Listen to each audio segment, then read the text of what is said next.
Hello beautiful soul! Welcome back to my channel. This is my channel. I'm from Japan, Kabayan Gemini. This reading is for you. Tingnan natin ang iyong first half ng July 2026.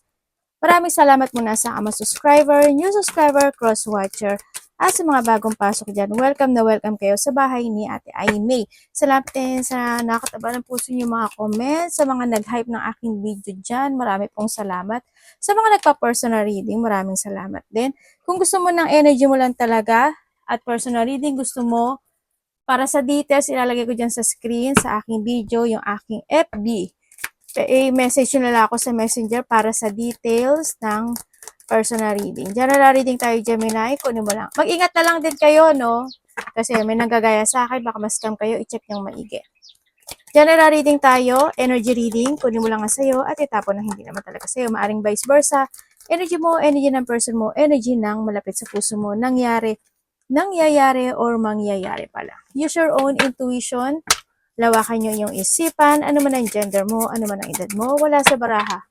Ay, ang kapalaran ng tao. Ano ba yan? Kuna pati anak ko nagulat. Kunin mo lang yung sa'yo, ha? Gawin mong guide yung mga warning, hindi negative warning nyo. I-analyze mo, i-reverse mo hanggat maaari. Okay? Energy reading, hindi mo to personal reading. Energy reading. Yan naman gender mo, ha? Okay, we have the goldfish. May mga isda ba kayo? Increase in a material wealth or spiritual growth. Sa iba dito, this na spiritual growth. Ibig sabihin, mas magiging intuitive kayo, mas lalakas yung mag-enlighten yung inyong intuition, instinct, mga ganyan. Or sa iba naman dito is increase ng material wealth. Ng iyong pera, kayamanan, yaman, kasaganaan.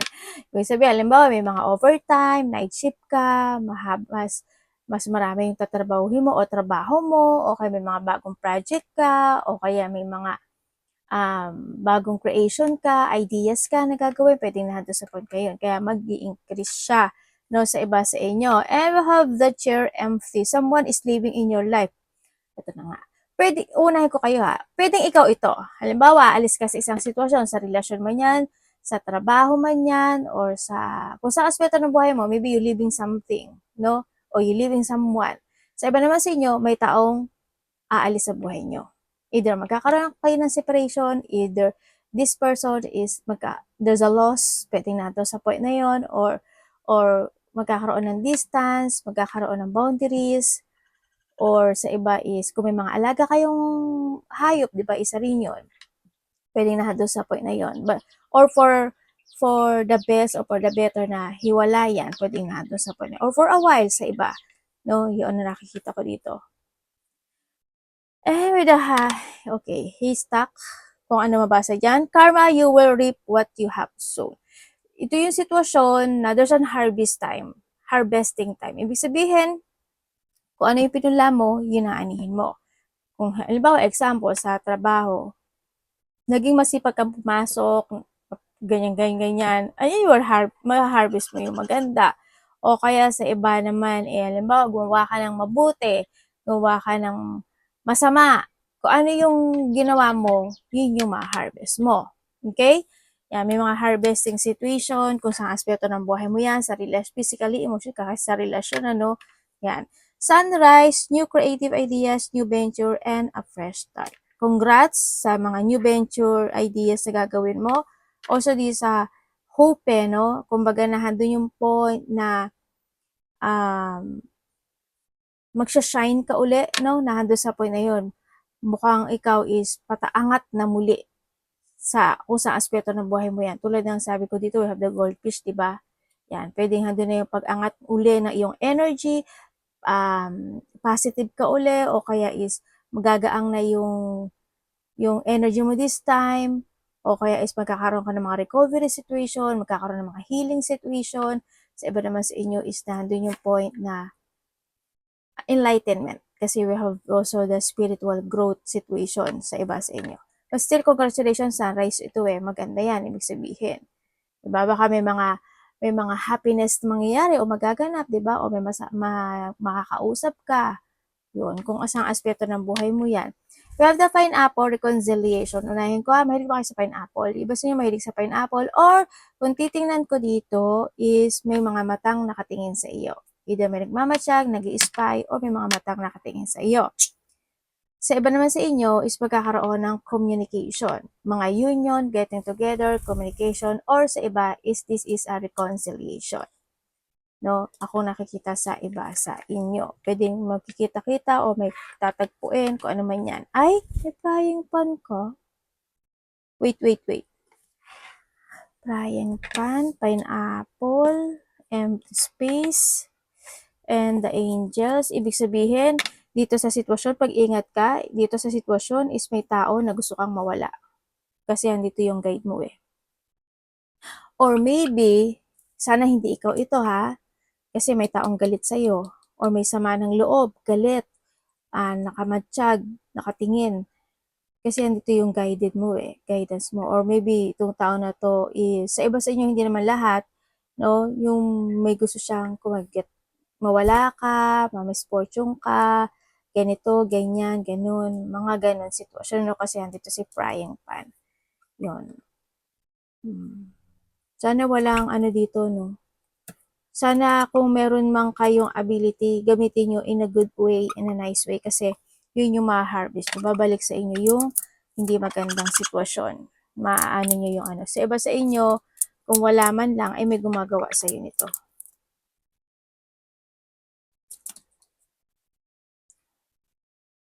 Ingat na lang din.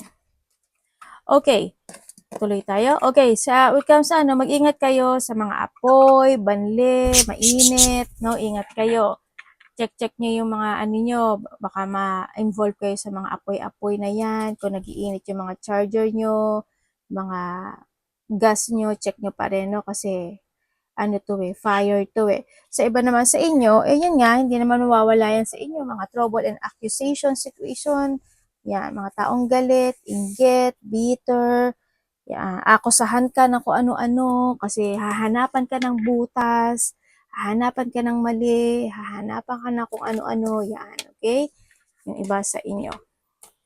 And, ayun nga, someone's trying to come between you and friend or something. Okay, kung sa third party, yes, there's a third party, or maybe you're the third party, or nahandi yung point na magkakaroon ng mga salungatan sitwasyon sa iba sa inyo.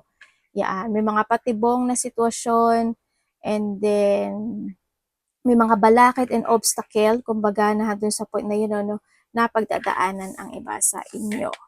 Hardship, difficulties, mga ganyan situation. Kung sa aspeto ng buhay mo, may ahas ka pa nga, o baka makakita ka ng ahas, o may ahas sa buhay mo, or maybe may tattoo ka ba na ahas, or may mga pictures ka na makita na may ahas, mga ganyan. Mahilig ba kayo sa apple, pineapple, okay. Dito sa sitwasyon mo, is may tao na magaling magsalita, matalas ang dila, alam mangontrol at alam mambola, sinungaling, controlling, and basta mabulaklak ang kanyang mga sasabihin pagdating sa iyo, okay? And, or maybe this is you. And yun nga, mag-ingat ka pa rin when it comes sa mga tukso. Marami ibig sabihin ng tukso. Halimbawa is, mayroong kang kaibigan, tapos is may binibili siya, gusto niya, ikaw din, natukso ka, bibili ka rin. Tapos, naakit ka, bibili ka rin, gagastos ka din. O kaya naman, kung mga bully-bully situation dyan, binubuli na nga, sasawsaw ka pa, manggagatong ka pa, o, di ba? Naakit ka, na-test ka ni universe, kumbaga, di ba? Mag-ingat kayo sa mga test ni universe na iaano sa iyo, kasi alam mo naman si universe minsan mapangling lang din yan. Alam mo yung mga ganyan, di ba? Talagang ano, talaga itetest ka niya kung gaano ka katatag at gaano ka karupok man yan, ganyan. Ingat na lang kayo when it comes to a test, okay? Maingat na lang din kayo sa mga taong makakausap nyo, ganyan, kasi handito rin sila, mga mapagpanggap na tao, o sana hindi ikaw. We have the bridge successfully overcoming a problem. Pagdating dito sa sitwasyon, also this is structuring, no? Ito yung pagbubuo or pagre-recover ng situation, ano, sa iba sa inyo. Parang nandun sa point na nagkukumpuni ka or magkukumpuni ka or may mga isasaayos ka, aayusin ka na sitwasyon o pinaplano maybe sa iba na you want na ma-overcome. Kasi may ano pa siya dito, oh, hindi pa siya tapos sa nakikita ko. But still, andito kasi si Sun, don't lose hope and you will be success. Yeah, may mga sitwasyon naman din na ma-overcome mo kahit papaano. Pero alam mo yung sitwasyon na ma-overcome mo na nga yung sitwasyon, pero dadating pa si ahas, di ba? Halimbawa, nakaipon ka na, pero dumating si ahas, na lumabas yung ipon mo. Gumanda yung takbo ng trabaho mo, yung kita mo. Dumating si ahas, nagamit mo yung pineapple mata mo. O, di ba? Ayun na. Naubos na naman. Ingat pa rin kayo, ano, dito sa sitwasyon. Or sa iba sa inyo, is this a time to structure, restructure, or rebuilding any situation into your life. Sa iba sa inyo, ganun yung ginagawa. O iba is kinakailangan, okay? Oh, we have the ending and the beginning and the inner goddess. Oh, ito nga yung iba sa inyo, oh, si Aphrodite, something. Awakening goddess within true dance. So, okay, iba sa inyo mahilig kayo mag-dance or may mga talent yung iba, no? Yan. Self-care and appreciating your divinity. Maaring nahadun kayo sa point na you are more on focusing sa sarili mo, may mga talent kayo, mahilig ka magsayaw, ganyan. Na-appreciate mo yung sarili mo. I'm beautiful, pogi ako, guwapings ako, sexy ako, maganda ako, yan. You love yourself. Nandun sa point na yun, ano, sa iba, sa inyo.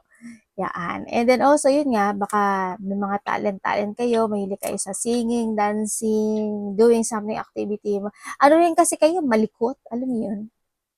Mga Gemini, hindi naman magalaw-gaw. Alam yung ano, malikot. Ano ba pwede kong sabihin sa malikot?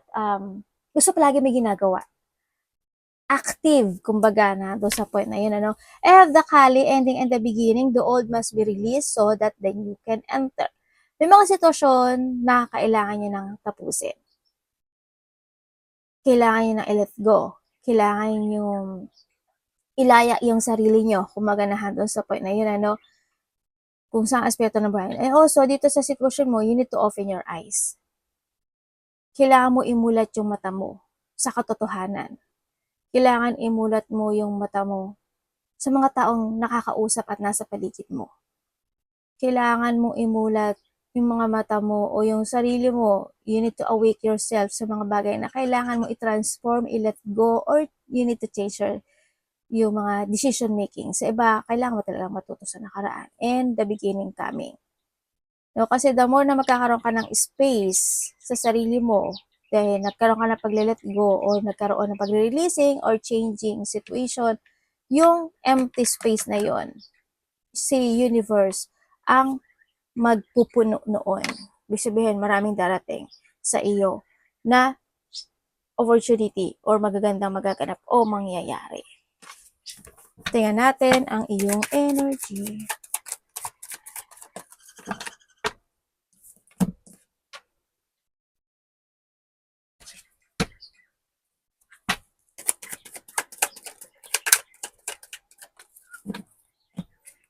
Okay, when it comes sa iyong energy. Sa iyong energy, ang nakikita ko sa iyo dito is parang nangyari na to dati. May mga bagay o sitwasyon na nangyari na dati mangyayari muli ito sa iyo. As in, may mga ganun. Medyo naglo-low yung energy ng iba. No, ang nakikita ko kasi dito, either may mga pain ako na nakikita sa iba sa inyo. Maaaring nandun ka sa point na nananakit yung likod mo, batok mo, balakang mo, balikat mo, kung bandang likod, o kaya is may mga masasakit, o baka pagod ka lang din, ano, yan, baka makakaramdam ka ng mga pagod. Sa iba sa inyo is mananakit yung mga buto-buto, kalamnan, kasukasuan, muscle, mga ganyan, o kaya naman halimbawa, may mga nakakausap ka o kinakausap ka o may mga ginagawa ka na napapagod ka, diba, na ganun yung nararamdaman mo, pwede na doon sa point na yun. Yun ang nakita ko sa iba sa inyo. Sa iba sa inyo, ang dami niyong iniisip. Ang dami niyong iniisip, pero hindi niyo ma-pursue or marami kayong iniisip pero hanggang ngayon hindi pa siya na-achieve o hindi pa siya nagsasucess. Pwede na doon sa point. Puro isip lang siguro. No, na doon sa point na yon. Pwedeng iba naman sa inyo is nagkakaroon kayo ng, halimbawa may mga gusto kayong sabihin, may gusto kayong kausapin, may mga gusto kayong i-pursue, hindi nyo pa sa ngayon siya ma-pursue. Pwede na doon sa point na yon. Sa iba is may mga pinapantasizing, dinidaydreaming, o may mga wini-wishful thinking kayo na sana ganito, sana ganyan, sana ganoon, mga ganong sitwasyon. Pwedeng nandun din sa point na hindi nyo alam kung kakaliwa kayo or kakanan kayo, di ba? May mga ganong sitwasyon. Tingnan natin ang iyong parating.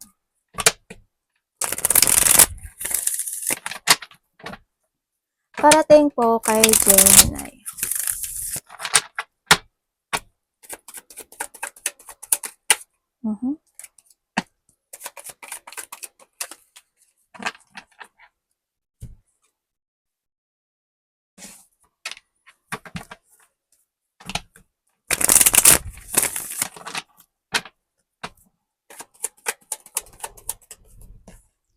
Okay, parating sa iyo.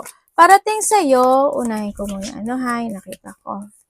Okay, parating sa iyo, may nakikita ako dito na tao na magiging arrogante, mayabang, hambog, kala mo kung sino, kala mo sinong magaling, kala mo sinong, basta yun na yun, arrogant person. May nakikita rin ako dito na tao na disloyal. May panglilinglang, manglilinglang, o lilinglangan ka, sana hindi ikaw. And then also, ang nakikita ko rin dito is hoping, kasi doon sa failure situation. Ibig sabihin, is pwedeng just tulad ng sinabi ko kanina na meron kang ninanais na gusto mo ma-achieve pero hindi pa siya sa ngayon, maaring madidelay yon or delay o i-delay o pagpapaliban mo.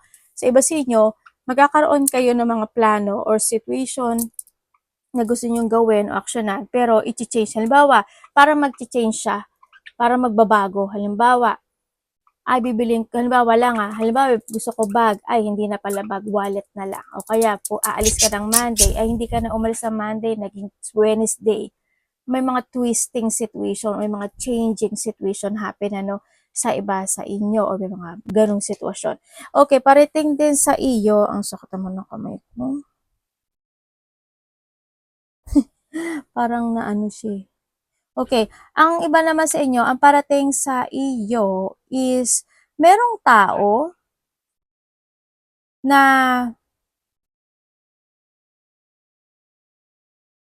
ko-connect sa'yo, kilala mo na siya, tao sa nakaraan. Pwedeng anak mo, kapatid mo, o karelasyon mo. O pwedeng kaibigan actually sa iba, no? Basta kilala mo na siya. Gusto niya kumonek or ko-connect itong tao na to sa'yo. Kasi nakita ko dito, pinag-uusapan ka niya. Ikaw, napag-uusapan ka, kumbaga nandun sa point na yun. Also, someone spying, or pwedeng nandun sa point na iba sa inyo is may nagtatanong-tanong about sa'yo, yun na nakita ko ha. Parating din sa iyo is may, may babae, a mother figure, hindi ko alam sino, pero mother figure man siya or hindi, but still, babae ito, sa nakikita ko dito. Pwede itong babae na to is, isa iba is medyo chubby. Chubby? Atin ba yun? Siguro, parang chubby kasi nakikita ko dito eh. Chubby, pero magkakaroon ka ng connection sa kanya or kakausapin kanya. Or ikaw ito sa kanya. Babae. Yun. Basta may magkakaroon ka ng connection sa kanya. O sa parating sa iyo is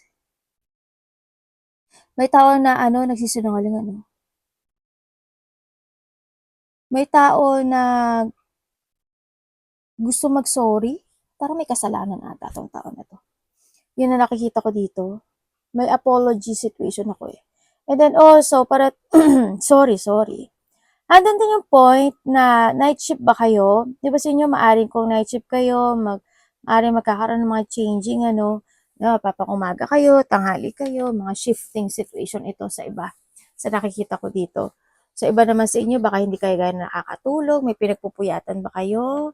Ingat-ingat lang din sa health ha. Baka may mga pinagpuyatan kayo, kulang kayo sa tulog, pagising-gising, o kaya naman late na kayo natutulog, or baka naman umaga na kayo natutulog or kulang kayo sa tulog, bumawi-bawi lang ha. And then also, is pinag-uusapan ka rin, Gemini, o may mga tao na pinag-uusapan ka. Andito na yung point na magkakaroon ka ng connection. Parang ang dami naman nakipag-usap sa iyo. Anong meron? Ay, sabi ko na. Ang dami nakipag-usap sa iyo or pwedeng ikaw ito sa kanila. Yun, magkakaroon din daw ng getting together. Yun, magkakaroon ng mga getting together, either close relationship, family unity reunion, or may mga surprise parties, event, situation, may mga happiness, celebration, ikasisiya talaga yun, ano, nakikita ko dito. Sa iba is mga recovery situation, pwedeng coming home sa iba, uwi ka ba ng Pilipinas, uwi ka ba ng probinsya, pupunta ka ba ng probinsya, uwi or pupunta or kalapit baryo, or pwede rin sa iba is may parating papunta sa'yo, pwede na doon sa point na yun. Yun ang nakikita ko. And sa iba naman sa inyo, ang nakikita ko is success kasi yung nakikita ko parang either you want to recover for something or magkakaroon ng recovery or may mga success at increased situation, material success and abundance din also is coming sa iba. Kasi possibility also, ay, ba't ito? Ba't para pagsasama ko itong, magkaiba naman sila ng kulay? Diba?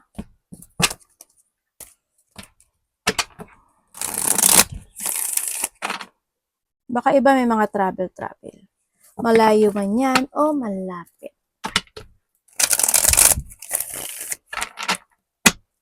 Dapat iwasan ni Gemini.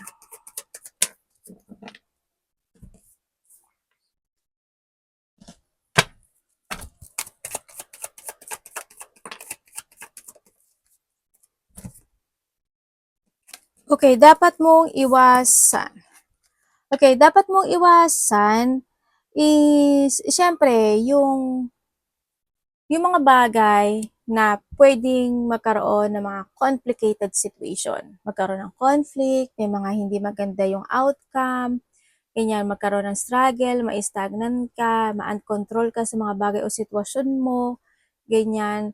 Iwasan mo rin na, syempre, tamarin ka sa iba sa inyo yung magkaroon kayo ng distraction or i-distract kayo ng kung sino man at ng kung ano man, ano, nandun din yung sa point na yun. And syempre, marami ka rin dapat iwasan, avoiding, ano, syempre, nandun yung point na ma-disconnect sa mga bagay o sitwasyon na gusto mong fokusan, na gusto mong desisyonan, ganyan. Iwasan mo rin na hindi mo gamitin yung karunungan mo, yung talino mo, hindi ka mapag-focus. Huwag mo kakalimutan palagi na you have a rules or you need na magkaroon ka ng rules or sistema sa buhay mo, no, na handa sa point ka na. Siyempre, mapanghinaan ng loob, isa rin yun. Iwasan mo yung mga tao na kala mo kung sino, mayabang, tulad ng sabi ko kanina, or mga nag-e-entitle, kala mo alam nila yung buhay mo, kala mo alam nila ang lahat, yan, mga tao matigas ang puso, mga naghahari-harian, mga ganyan, yung mga tao na gagawin ka lang nilang engot, tanga, gano'n. Gawin ka lang tanga, o kaya ikaw ito sa kanila, umiwas ka, yan, iwasan mo yung, kung ikaw ito, iwasan mo, syempre, di ba? Iwasan mo yung mga tao na, no? Okay, ano. Iwasan mo yung mga tao na may mga hidden motive or may mga hidden agenda pagdating sa'yo. Kung ikaw ito, syempre, iwasan mo. Basta mag-trust ka lang sa intuition mo, kung ano sasabihin ng intuition mo, kasi that is your guide, no? Yun. O kaya, makinig ka rin, huwag kang makikinig kay ahas, ha? Magiging mapiprito ka, bahala ka. Okay.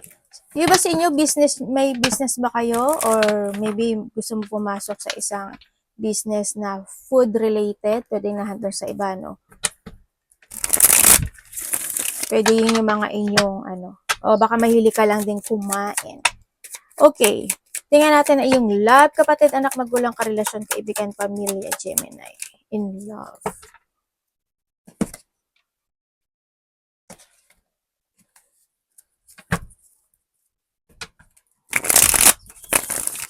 Love po ni Gemini.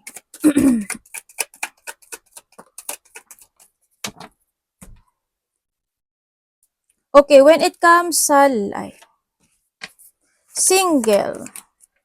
Sa single dito, may tao dito, kaibigan mo na to. Or nakakausap mo na to. May gusto to sa'yo. Pwede nag-uusap na kayo nito.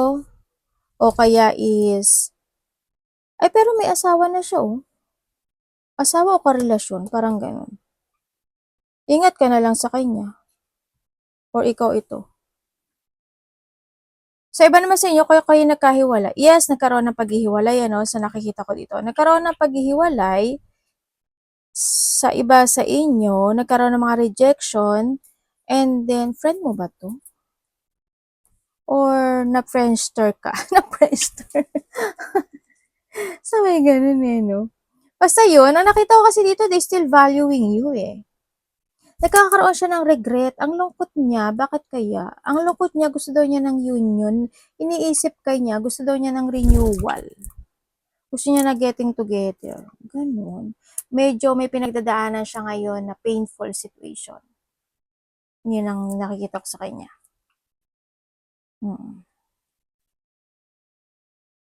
Medyo in a pain situation itong tao na to, no? And then, kung kayo naman is may third-party relationship, kung sabi mo, yes, oo, ang very painful, napaka-very painful. Matagal na to. Baaring ikaw yung third party or ikaw yung gumagawa ng third party, pero matagal na tong ganito. Matagal nang ganito. O ganito siya. Nando sa point na yun, ano. Yun ang nakikita ko dito. Siguro hinihintay mo na lang kung kayo, kung hindi, hindi. Alam mo yung ganun? Pero nakikita ko dito, gihiwalay kayo. Ate, grabe ka ha. Sabi ka.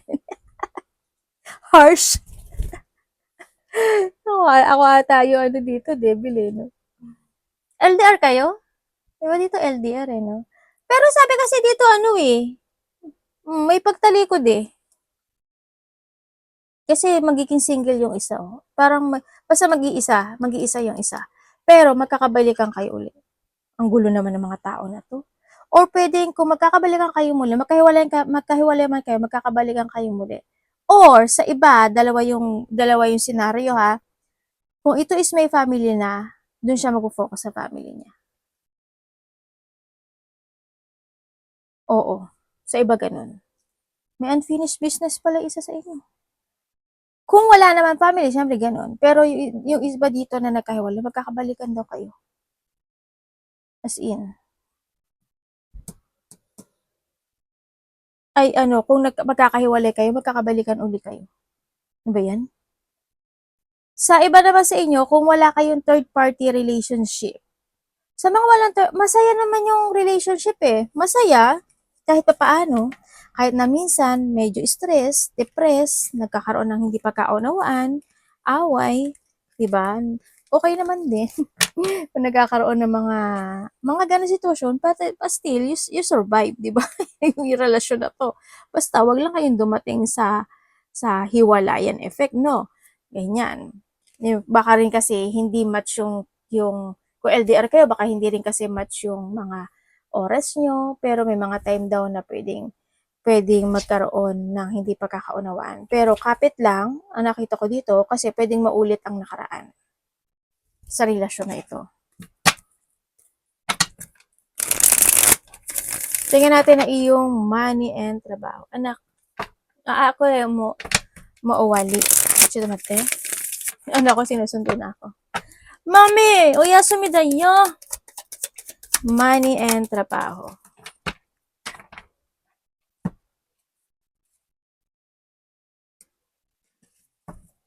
Dito mo ano.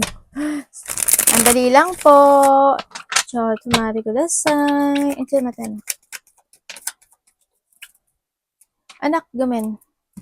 Okay, yung iba sa inyo is, ang nakikita ko sa iba sa inyo, when it comes sa trabaho mo, Pagdating sa trabaho mo, alam mo yung mga sitwasyon na kahit na yung mga tao sa paligid mo, mga nakatingin talaga sila sa'yo at 'di ba, okey parang ano ka lang, wala lang, you try to make it balance pa rin yung sitwasyon, 'di ba? Kahit na andun yung mga nagpupulong-pulong, mga pinag-uusapan ka o tsismis man 'yan or ano, 'yan, na mga nakamatang nakamatiyag sa'yo, 'di ba, na andun sa point na yun, okey ka lang. Sa iba sa inyo na andun matagal na naman na nararamdaman mo 'to, matagal naman na ganito ka na.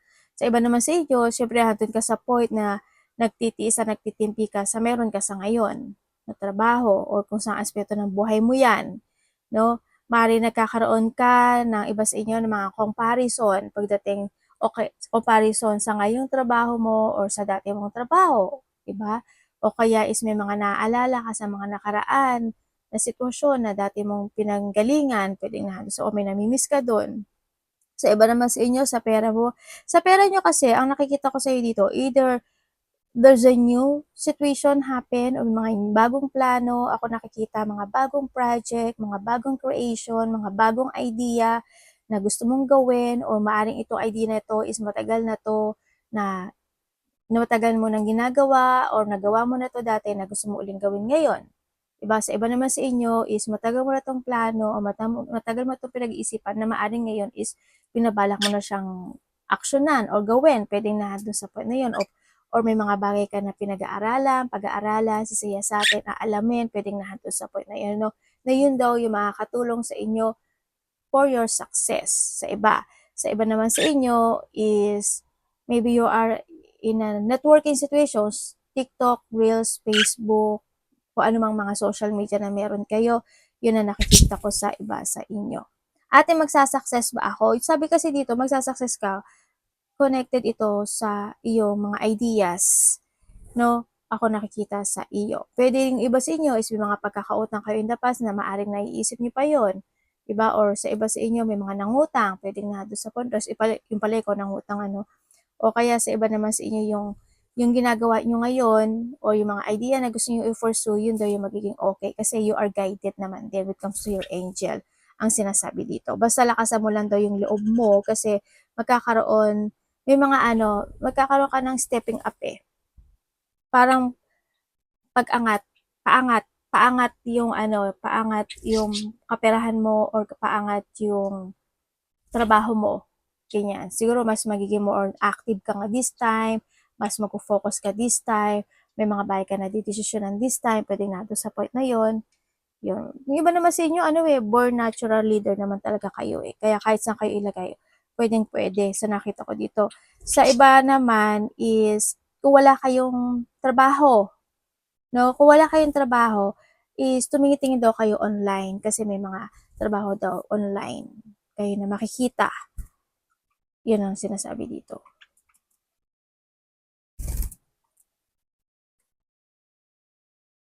Pero syempre iba ayusin niyo ha, ayusin niyo yung kaperahan niyo. May suporta, may hihingi sa'yo ng suporta o may susuportahan ka? Either sa trabaho ito or pera. Yun ang nakikita ko 'to, vice versa. Arigatou namaste, God bless.